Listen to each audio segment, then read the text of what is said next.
day, everyone. Welcome back to my channel. Welcome to a new reading vlog. And today we are going to start with reading thrillers for an entire week. So this will be episode 3 of my TBR reset series, where I tackle this enormous physical TBR behind me. If you don't know, I have almost 500 unread books here on these shelves. So I really need to start reading them. And today we are going to start with reading thriller books for an entire week. I picked out 3 thriller books. I'm not sure if I will end up reading them all because I also have to always read a lot for my studies. I study creative writing. Sometimes one week is way busier than another week, so I don't want to push myself with reading for these reading vlogs, but I do want to pick some of the books out so I can have like a choice, because I'm also a bit of a mood reader, so it is better for me if I have more options whenever I finish a book. So the books I want to try to read in this video are these 3 books, and let's just go quickly through them and then we just dive into this reading week. So first I have Misery on my TBR. This one is also on my spring TBR, which is one of the reasons I specifically picked it up for this video.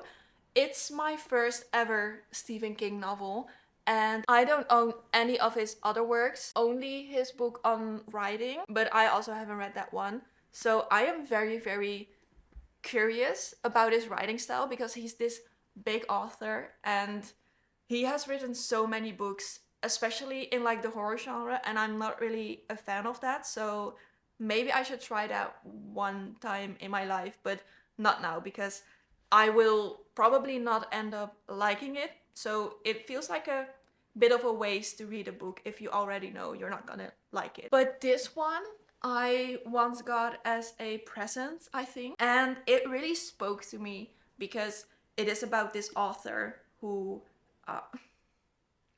I'm sorry, my boyfriend and I were watching Bridgerton, and Anthony, my boyfriend, is like obsessed with the narrator of like the Whistledown, what's it called, like these little society papers that is written by Lady Whistledown. And whenever her voice, like the narrator's voice, comes on, he gets like so excited, and he always tries to like mimic this voice. So whenever I say like the word author or Bridgerton or anything in that realm, he's like, this author.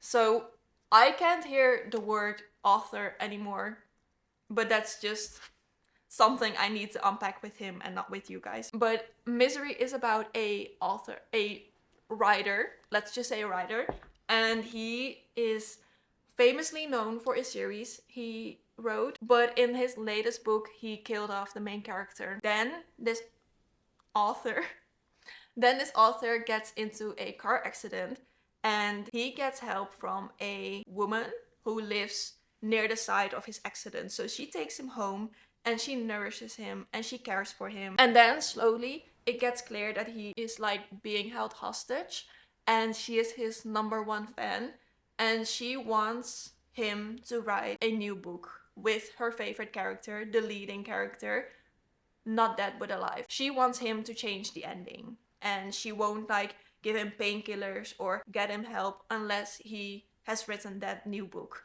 So I really like the concept of this because 1, it's about a writer, and 2, it's like this psychological, it's a thriller, but it feels more psychological and like this hostage situation, and I'm really, really excited about this one. So very curious. Then I have to read The Housemaid because I've never read anything by Frida McFadden.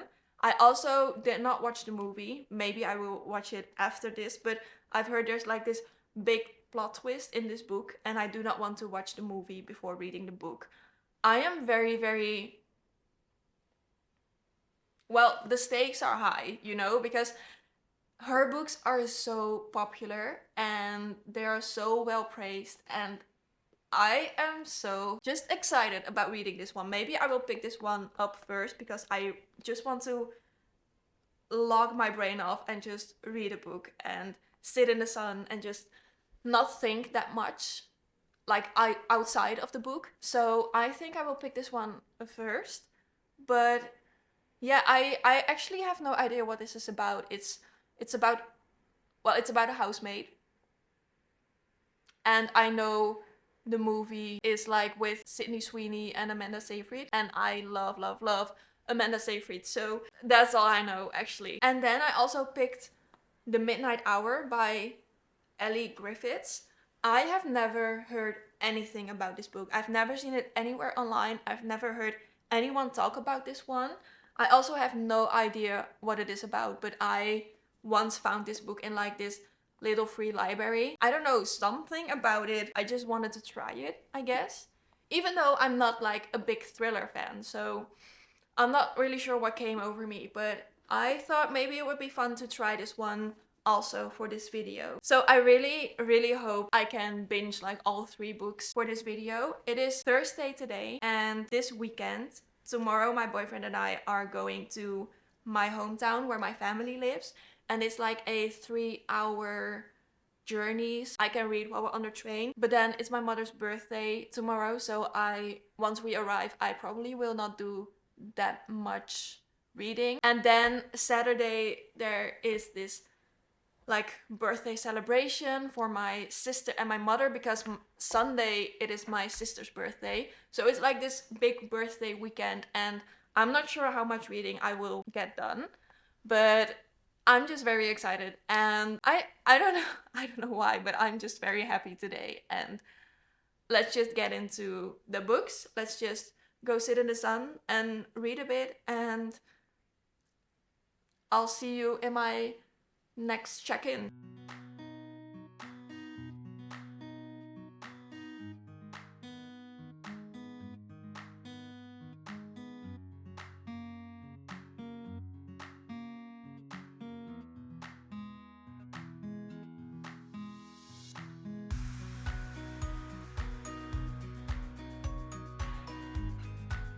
So it is a couple of days later, and Anthony and I came back yesterday in the evening around like 10 p.m. from our trip to my family's home in like the other side of the country. Like I said, I didn't do that much reading. So we took the train to my family's home, and on the way I did some reading, and I made some like scenic ambience videos you just saw, but it wasn't that much. So I only read like, let me see,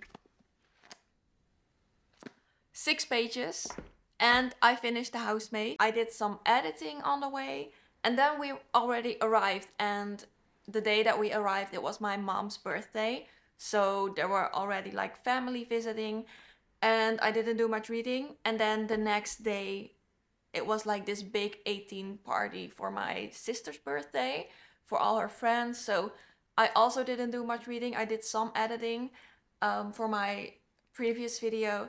And then Sunday it was her actual birthday, and then family came again, so I again didn't do much reading. And then we are dog sitting for the next 3 weeks, and I am so excited about that because I love my mom's dog with like my whole heart, my whole being. And we took her car, so we didn't take the train back because it was like a bit of a hassle to just get the dog and all her stuff and all our stuff on the train. So we took my mom's car and I drove the way back, which meant again I couldn't do much reading. So here we are. My last check-in was, I think, Friday or even Thursday. I'm not sure if I talked Friday, but it is Monday today. A friend is coming over in like an hour, and then we are going to do a fun project I will be talking about in the next couple of weeks. But for now, let's just talk about books, specifically thrillers, because that's what this video is about.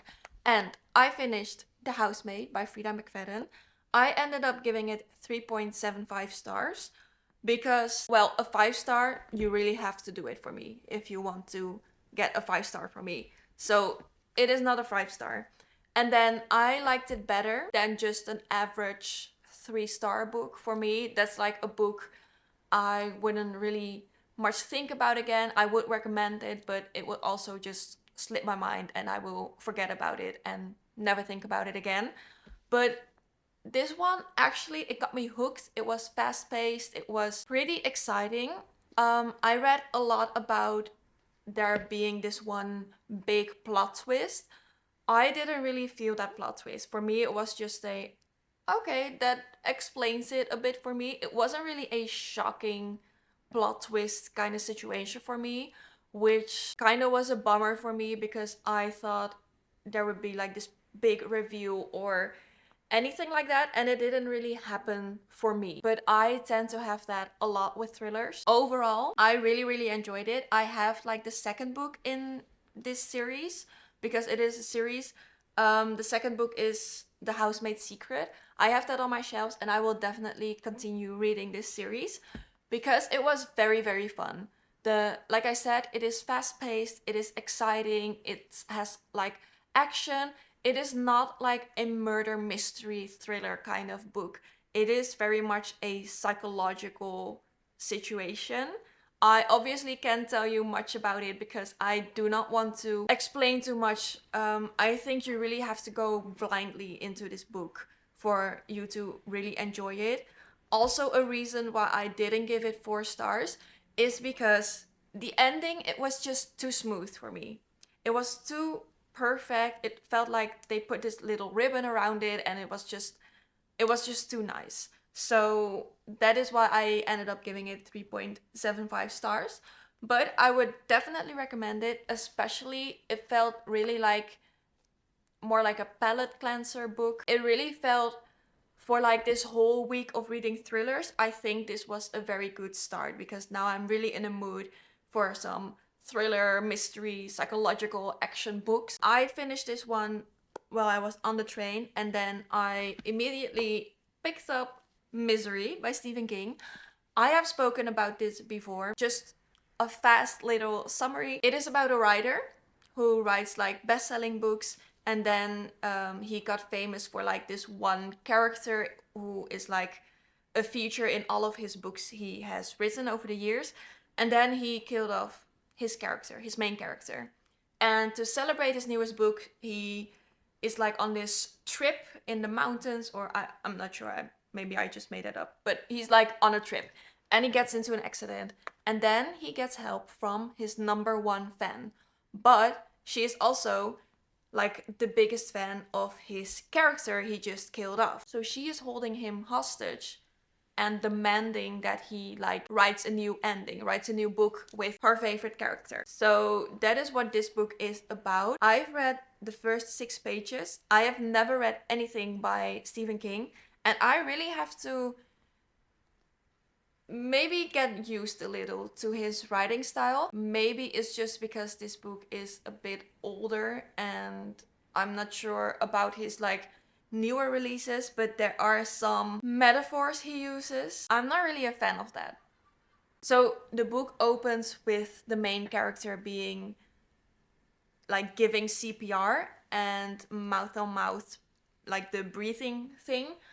And he uses like CPR, like the mouth on mouth breathing, as a metaphor for sexual assault. I'm not really sure if this is like a common thing in his books, if this is just because it was like in a different time period or anything like that. I'm not sure. Like I said, I'm on page 6. I don't know what's happening, but I do know I do not really like that specific reference because it feels a bit unnecessary. You don't have to like compare those two with each other. So that really threw me off a bit, and then I stopped reading because I felt a bit sick. I didn't really like it, but now I am going to pick it up again. Like I said, I have like 1 hour before my friend arrives, so I will do some reading and hopefully it gets better because I do not want to put off a book just because of this. Maybe I like need more context or anything, so I'm just gonna put it out there and I'll talk about it in my next check-in because like I said, I have no idea. Maybe I'm pulling it out of context or I'm not really understanding the story so far. So let's just give it another shot because I do not want to like DNF this book on page 6 just because of that. So I'll see you in my next check-in. Remember when I said I had like an hour left before my friend would arrive so I could do some reading? So it turned out I had only 15 minutes before she arrived. So I didn't do any reading at all that day, actually. It was Monday, and then yesterday, Tuesday, I had to go to uni, and afterwards my friends came over here and we watched the show together and ate some dinner together. So again, I didn't do much reading. Today it's Wednesday and I feel like I am so behind on my reading, but let's just wrap up with what we have so far. So also, if you hear like any tippy tappy on the ground, that's our dog. We're dog sitting, my mom's dog. So yeah. She makes me so happy. I just come say hi. Let's just say hi, because you will probably see her in some videos because we are dog sitting her for 2 whole weeks. This is Pandora. Hi. So I picked out the name after the Greek myth Pandora's box because she was described as very enthusiastic and curious. Yeah, that is why I called you Pandora. So yeah, this is her.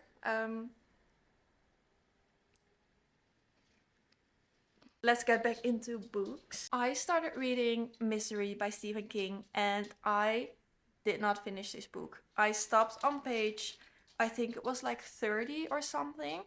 It's just something about his writing style I really did not like. It made me sick to my stomach, which was, I think, intended, because if you write horror, you probably want people to feel like scared and just uncomfortable. But I really thought this was be more like a psychological thriller, and it started out like that, and then some things happened, especially like the way Stephen King writes. I think it's just not for me, the metaphors he used, the way he like pictures women, and maybe it's just this book. I'm not saying he's like a bad author at all. It's just this is my first impression of him and I do not really enjoy his writing style. And then also I googled something because at some point, okay, so Paul, the writer, is being held hostage by a woman named Annie, and she's his #1 fan because he's a best-selling author. And he killed off the main character in this book, Misery, and she is mad about that because Misery is like her goddess, and she is like obsessed with Misery. So she is holding Paul captive or like hostage so he can write like a new book, but he hates the character Misery. At some point in his inner dialogue, he says something about him hating Misery, the character, so much that once he wrote this short novel and he like printed it out for his friends, and it was about Misery having like intercourse with a dog.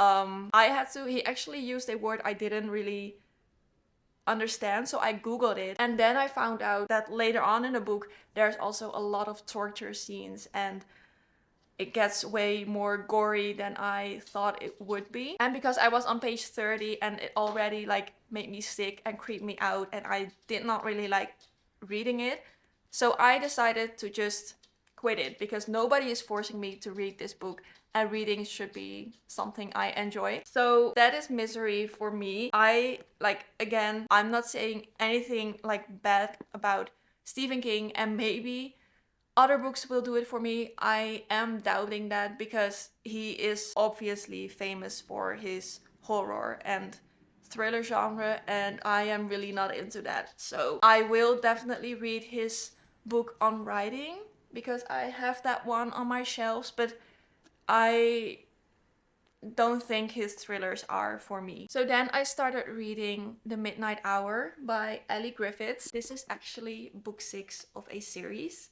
I did not know that, but I don't think you can read them as standalones. You don't have to have read like the other books in order to enjoy this one. I think the only issue for me is that there are a lot of names and they get introduced, but I obviously feel like that if you've read the previous books, you are way more familiar with these characters, and now sometimes there are like these quick switches between the characters, and then another one gets introduced and another one, and I get a bit confused about all the names. But I am on page 130, chapter 13, and I will try to finish this one today. Maybe we can start another book, maybe not, we'll see. For now, I am enjoying this one so far. It's set in Brighton, and it's more like a cozy mystery book, and it's a lot about theater and the acting world. So I am really intrigued about this one, and I will definitely tell you some more once I finish this one.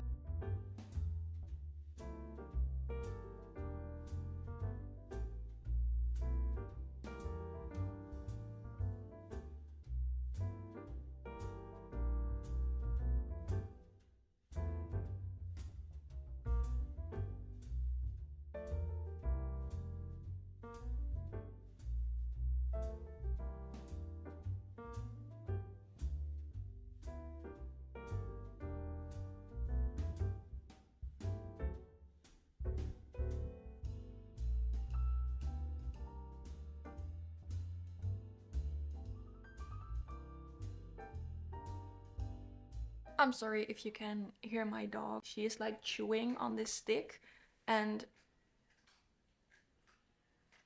she's very loud and excited. So I finished The Midnight Hour, and I actually really liked it. I did, however, give it 3 stars. I will go into detail about that. The thing with this book is it's like a cozy mystery detective, and it's set in Brighton, and I really love like the old English setting because it takes place in like the mid-60s. So it's post-war, and it's just a bit old-fashioned in some ways, and I really enjoy that. We follow multiple characters, and I also really enjoy that because I love how everyone follows like their own leads, and we as a reader get like all the insights before the other people involved get them. So the plot is about this woman. She is in like her 60s, 70s. She was a dancer and an actress, and she married an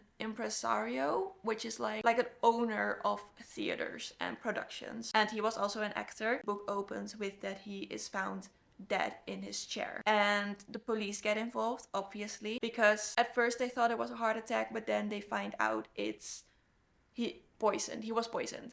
So it was a murder, and there are a lot of people who had like grudges against him, so the police get involved.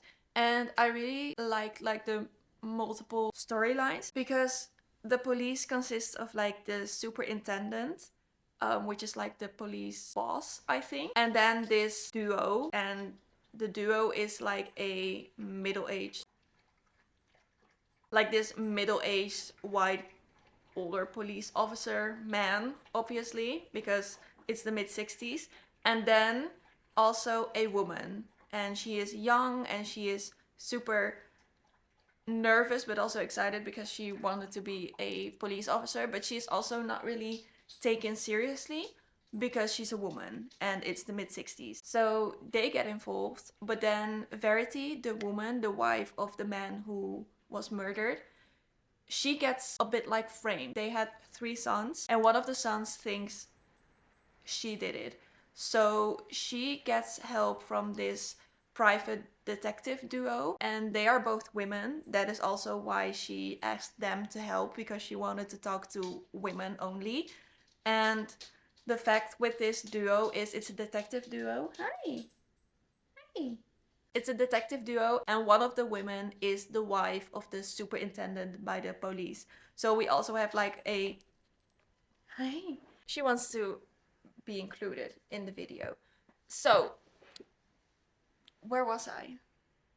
So the wife of the superintendent is one of the 2 detectives, and there's also like this dynamic between the 2 because they are both working the same case, but there's also a bit like, I want to solve it first, you know? So it's pretty fun. It's also really a good look on how women police officers and detectives and just working women in general were portrayed in the 60s in England, because there is just this dynamic of women should stay home and the work of the man is way more important. The superintendent and the detective also have children, and you see whenever they are both working on the case and something like happens, he gets like the priority to leave the house and actually follow the lead, and she has to stay home with the children because his work is more important than her work. So it's very, very interesting how that just plays out. And then obviously the plot is also very intriguing. The reveal of who actually committed the murders, because at some point there's another murder. It was very satisfactory in my opinion, because I didn't see it coming, and then also we already met the murderer before, because I really hate it with thrillers whenever there are all these possible suspects and then at some point there's like this big reveal, and then it turned out it was like someone we haven't actually ever seen in the whole book. So I hate it when that happens. So for this one, it was very satisfactory because we already met the murderer before, and it played out all perfectly. So I like the plot. I like the position of women in this like period setting. I just thought it was very interesting and the writing style was very nice, and I actually really, really enjoyed it. The reason I gave it 3 stars is, one, I really did enjoy the book, but I don't think I will really remember the book, if that makes sense. It was like just this fun in-between cozy detective, but I don't think I will give it much thought after a while. So that is one of the reasons. And then another reason is it's actually book 6 in like this series. I think it's called like the Brighton, wait, let me check. Yes, it's this series called the Brighton Mysteries, and this is book 6. So all the characters are like, they know each other and they get introduced, so you can read it as a standalone. I just think I would enjoy it more if I read the other books. So that is entirely my own fault. And again, I really, really did like the book and the plot and the writing style and everything about it. It's just, I think I would enjoy it more if I've read the previous books. So in this video, I wanted to read these 3 books, and in a way I got to them all. So first I read The Housemaid, which was surprisingly good. I didn't think I would enjoy it this much, because I usually have that with like very, very popular TikTok books. So I really enjoyed it. I gave it 3.75 stars, and I will definitely continue this series. Then I started reading Misery and it made me miserable, so I stopped reading this after 30 pages. I will also, I think, just sell it, because even looking at it, it's creeping me out. I don't know why. It was just something about the setting and the atmosphere of this book. And then obviously some things I discussed before, the metaphors he uses, I really am not a fan of that. And I also think his writing style is just not for me. So I DNF'd this one. And then I read The Midnight Hour, which I ended up giving 3 stars. I just told you why. So those are the 3 books for my reading thrillers for a week. It is actually Friday today and I started this video last Thursday. I did finish this one yesterday. I just finished it like in bed at night, so I didn't feel like filming. So yes, that is reading thrillers for a week. I finished 2 books from my TBR, which I am very happy about, and one I did not finish, but I will like get it off my shelves. So we did some reading, we did some TBR resetting, and I am very happy. So now I am going to film my next video, because actually yesterday was my last day of uni for a week. I have vacation for a week. I'm very excited about the next video. So thank you for watching. Thank you for being here. Your support means a lot to me, because if you've watched my other social media accounts, you may have seen the post where I celebrated I hit 50 subscribers on YouTube, which maybe sounds like not that many people, but if you put 50 people in this room, it's a lot. And I wanted to start this channel since I was like 14. I turned 24 this year. And I am just so happy with all the people who actually chose to subscribe and watch my videos. So thank you for that. And you have no idea how happy you make me. So I will shut up now and I'll see you in my next video. Thank you.